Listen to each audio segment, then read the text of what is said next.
Welcome to the Underground, the Steel City Underground, a Pittsburgh Steelers podcast made by fans like you, for fans like you.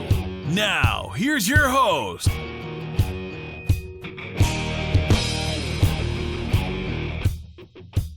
Welcome to the Steel City Underground Podcast. I'm your host, Nathaniel Bodnar, and I'm rolling solo today. I want to give a big shout out to Joe Kuzma for letting me come on and talk some Steelers football with you guys.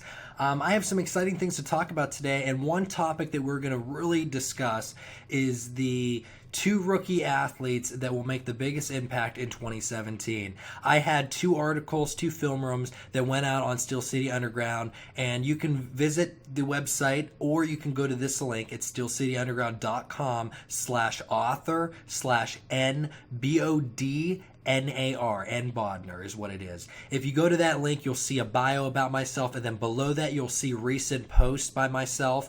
And the top two, it's a film room on TJ Watt and a film room on Cameron Sutton, both overall picks in the 2017 NFL Draft by the Pittsburgh Steelers that really are going to impact this team. And I'll get into all of that. But as you guys may already know, you might have heard my voice before, and I have been on the podcast with Joe previous times, and it's been a really good time. It's been a blast. I'm very excited. But I wanted to ask him. I said, hey, Joe, can I do a podcast solo? I want to talk about the two film rooms because I want to get these fans a little bit excited, some hyped up energy for the upcoming season, because this season is going to be one special season.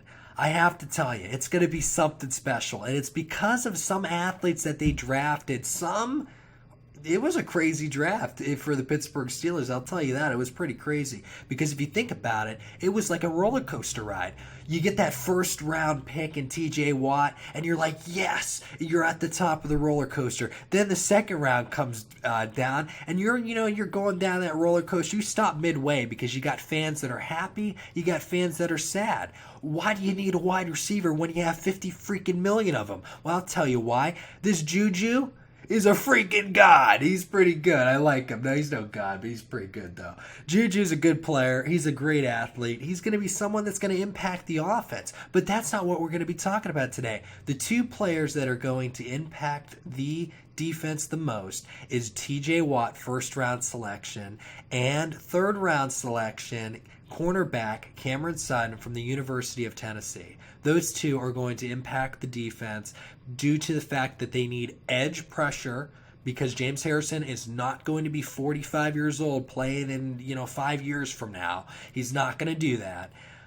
They need edge pressure, and they need a corner that is physical so they can play that press man-to-man that every single person wanted on social media. Everybody, all those Twitter analysts, they were like, hey, Pittsburgh, you got to play some press man-to-man. Yeah, okay, we'll play some press man-to-man. They played zone the whole game, They played press a few times, and Tom Brady lit them up in the championship game, and everybody was mad. They didn't have an athlete that can play total press man-to-man. William Gay's in the slot. You got Artie Burns, who can somewhat play man, but it was his rookie year, and he had to be thrown into the fire. Then you have Ross Crockle that everybody seems to hate, but I'll tell you what, I'm going to get into Ross Crockle. He's all right. He's not bad. And everybody seems to hate him because he kept on getting torched. But earlier in the season, if it wasn't for Ross, I'm telling you, the Bengals probably would have beat the Steelers, and it would have been a total disaster, because he did shut down and went against the top receivers on multiple NFL football teams. So that was exciting to see at the beginning of the season, but towards the end, he kind of struggled a little bit. But we'll get into a little bit of Ross and a little bit of Cameron Sutton and all that. But I want to talk about TJ Watt, that first-round selection with the 30th overall pick in the 2017 NFL Draft. The Pittsburgh Steelers selected Wisconsin's linebacker TJ Watt. Okay? You may be asking yourself, and I'm reading this right off my article real quick. I said, you may be asking yourself, is TJ related to JJ from the Houston Texans? He's a 3-time Defensive Player of the Year athlete, 2012, 2014, and 2015. Well, yes, He is related. He is the brother. And if you did not know that, it's completely fine. But TJ Watt is the brother of JJ Watt, who is a wrecking ball when it comes to defense for the Houston Texans. Last year, JJ Watt suffered a lower back injury, did not play. And it had a younger athlete such as Whitney Merciless and Jadeveon Clowney had to really step up. And they went to the divisional round and they faced Tom Brady as well. But the difference between facing Tom Brady in the divisional and to the championship, the Steelers faced them in the championship, it was two different teams. Against the Houston Texans, the Patriots were suffering. They were struggling. They were just getting beat up because they were getting destroyed at the line of scrimmage by these defensive athletes that can rush the passer. Pittsburgh lost Cameron Hayward earlier in the season against the Dallas Cowboys. He had a torn pectoral and did not return. He missed the entire season after Week 10. That was a huge loss. He will be coming back, and I will be discussing that in a future article on the website if you want to check that out.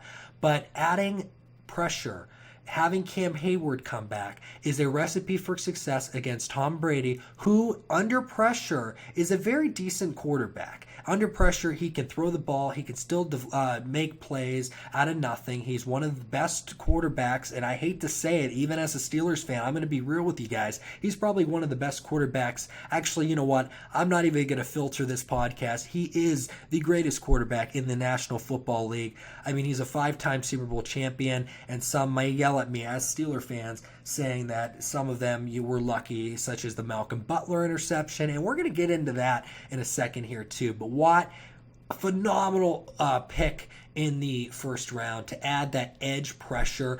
Let's get into some quick stats on TJ Watt and what he's done in college.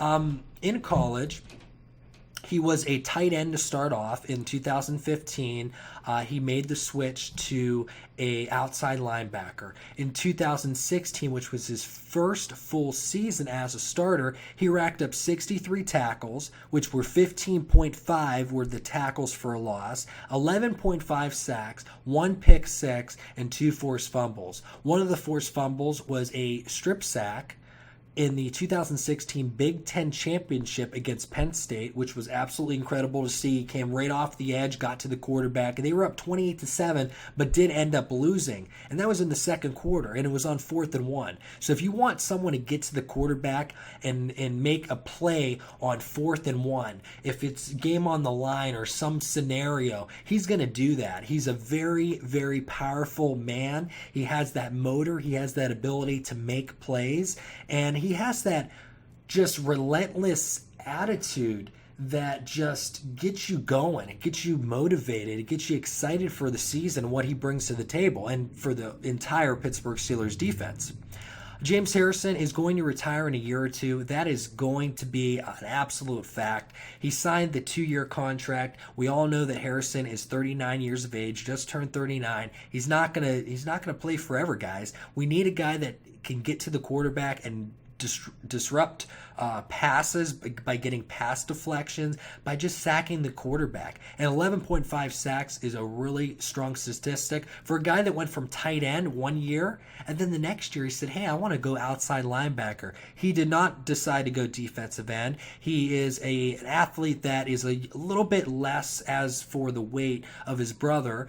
He is 235 pounds. His brother is around 200, I believe, 60, or actually maybe a little bit more than that. I'm ballparking that, but he's, I think, 30 or so pounds more than his younger brother in TJ. So J.J. Watt defensive end, T.J. Watt outside linebacker. And what T.J. Watt had to talk about his brother, which I believe propelled T.J. Into that first round. J.J. told the media that, and I quote, he's much better than me at that age. He's much more redefined. He's got better instincts than I had at that age. And that's what JJ had to say about TJ, and it makes much sense. It was unbelievable to see an athlete go from tight end to outside linebacker and produce the way that TJ did in 2016. If you go on the website, as I said, and you check out this film room I created, you will see a strip sack. You will see the interception that he created against Purdue. And against Purdue, he read the play all the way.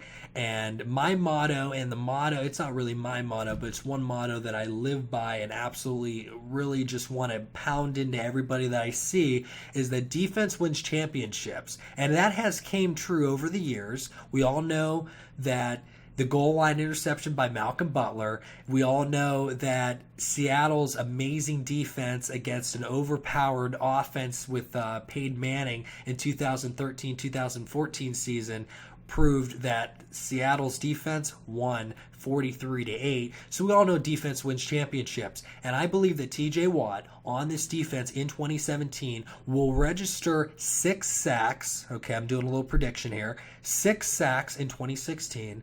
He will also rush the quarterback so many times that he's going to get, I'll go 10 pass deflections by just, if he's going to be in the coverage a little bit, like drop back like a James Harrison does, because we all know that James Harrison does his drop backs into coverage, and it somewhat doesn't work out because he's 39, he's not as fast as he is, but he's still got that motor and he's still got that attitude to get to the quarterback that we all know and we all love. But TJ Watt, great athlete. I mean, his interception you'll see on the website is absolutely incredible. He had 2.5 sacks against Michigan State, and he displayed a high motor, a great drive. He bent the edge, and we talked about Dupree in an article I did a few weeks back, and how he needs to learn how to bend the edge more, and he's learning how to do that. TJ Watt looks like he has that down, but he's a little raw, but he's ready to get these plays going. He's ready to just get on the defensive side, learn from James Harrison, get in the weight room, really make an impact on this defense. And you can see all that on Steelers.com with all of his interviews. He's very excited, and he said that he's very happy to work alongside James Harrison, who is an absolute beast.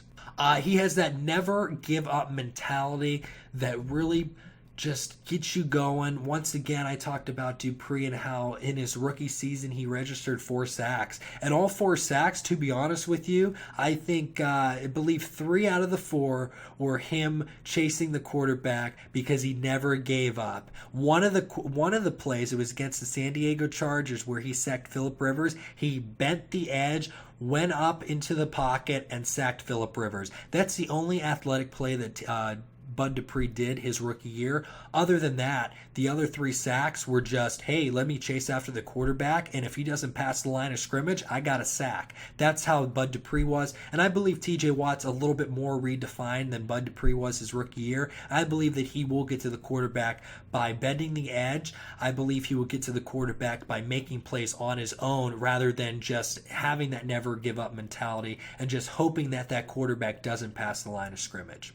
With Cam Hayward's return to the defense, it will help TJ Watt. It will help Javon Hargrave. It will help all these younger defenders on the defensive line, especially Stephon Tuitt as well at the defensive end position, to really propel them to get to the quarterback in 2017. Now that's TJ Watt. That's basically all I have on him, and I want actually one more quick thing on him. If you didn't know the jersey number of Watt, it's number 90. And if you did not already know, Keon Adams, who is a 7th round selection by the Steelers, chose number 99, which was Brett Kiesel's old number. And if J.J. Watt, TJ's older brother for the Texans, he is number 99. So he had that choice, but he decided to decline and choose number 90, which was Ricardo Matthews' old number. And that is just due to him wanting to make a name for himself. And that's something I like about TJ. He's a smart athlete. He's a great player. He's very respectful. And he's someone that is going to hopefully not start day one, because you have that outside linebacker rotation for the first few weeks. Get James Harrison a little bit involved, and then he's probably going to take over. But I'll tell you what, if TJ gets into that rotation, he's going to make an impact, and it's going to be awesome to see, and I'm excited about that. So now that we've touched on TJ Watt, let's touch on Cameron Sutton, the 3rd round pick by the Pittsburgh Steelers, who I absolutely can't wait to see start at the cornerback position. It's not going to be at the outside cornerback position. It's most certainly possibly, not most certainly, but it's probably going to be at the slot position, because Senquez Golson, who was drafted in the 2015 draft in the second round, has that Lisfranc injury and the other injury 2 years in a row that had him hold out and not play a single snap on the defensive side of the football. So him making the roster in 2017 is very questionable. So that opens up the door for Cameron Sutton. But you also have Cody Sensabaugh, who they just picked up in the offseason, that could play a big role at the slot too. So, and then you have Will Gay, and Will Gay is getting older. So he's 32 years of age. He's slowing down a bit. We saw that last season. So what's the solution to this? And I'll tell you the solution. You put Cameron Sutton in the slot, and I'll tell you, he's going to be so good that you're going to put him on the outside and replace Ross Crockle pretty soon here. And that is exciting to know, because everybody seems to hate Ross Crockle, but they don't know that Ross is a decent quarterback that PFF praised recently in an article, stating that Crockle has the third best yards allowed per coverage snap, which is a minimum of 500 snaps for 30-year cornerbacks only. Detroit Lions corner Nevin Lawson led with 0.92 yards per coverage snap, and Crockle allowed 1.05, which was third place. Now that's not too bad for an athlete that everybody wants to get out of town, say, hey, get out of Pittsburgh.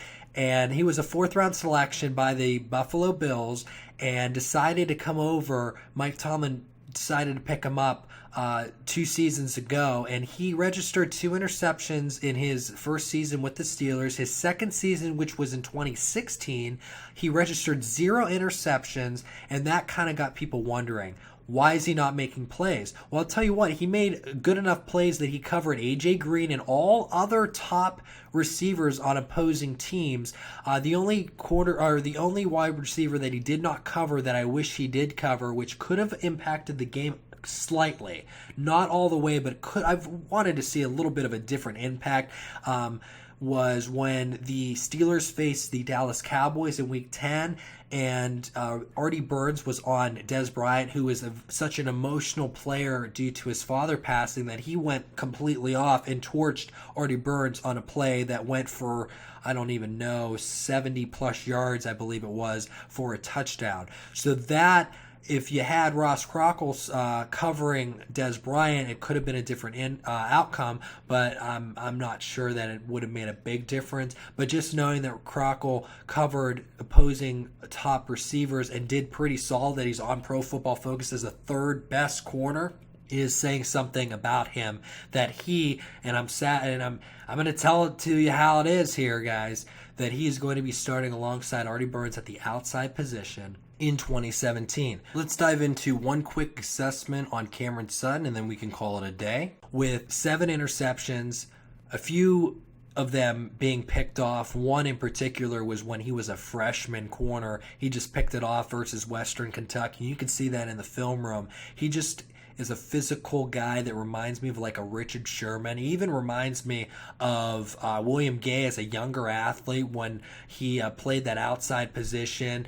Will Gay moved to the slot last season due to the fact that Artie Burns and Ross Crockle covered the outside. But I'll tell you what, Will Gay really went downhill, and that opens up the door for Cameron Sutton, who, in my opinion, is going to be somebody that's going to really make an impact in 2017, and that's because his ball skills are tremendous. He has that jump ball interception ratio that's just out of this world, as how many jump balls that he's intercepted. And then you have excellent play recognition by him, and him knowing the game of football more than you, more than me, and more than some football players out there. We all know that the Cleveland Browns, and when he was a Pittsburgh Steeler, they drafted in the first round a few years back cornerback Justin Gilbert, and everybody was wondering last year, why didn't they try Justin Gilbert in the slot? And his former teammate Joe Thomas mentioned that he lacks heart. He lacks the passion for the game of football. And if you don't have passion for the game of football and you're playing football just for the money, you're not gonna survive. And that's why Justin Gilbert is a free agent currently. And I bring him up because I'll tell you what about Cameron Sutton. Every single play I watched, he gave it his all. He gave it his all, and he has the passion for the game. And one play in particular that we all are familiar with, and some Steeler fans just want to puke every time I talk about it, is when the New England Patriots won the Super Bowl against Seattle. Seattle threw the ball on the 1-yard line. It was a pick route, and Ricardo Lockett was supposed to catch the ball, but Malcolm Butler jumped the route and picked it off at the goal line. We all remember the play. Well, if you check out this film room on Sudden that's out right now, if you go to Steel City Underground, you'll see that Cameron Sutton against Alabama, the nation's top, it's Alabama's Alabama. That's like the Patriots, right?